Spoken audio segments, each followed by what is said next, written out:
Layla and I are done wiring the stereo. Seat base is back in. The face is on here.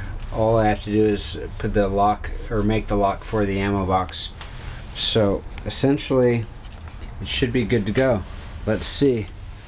You got a master control switch right here on the back side of the ammo box. You flip it on and let's see.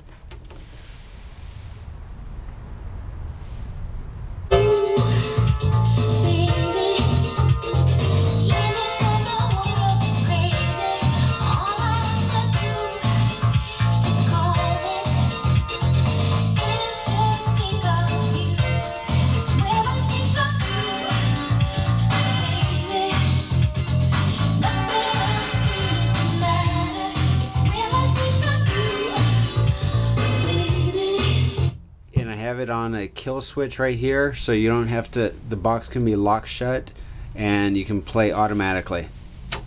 On.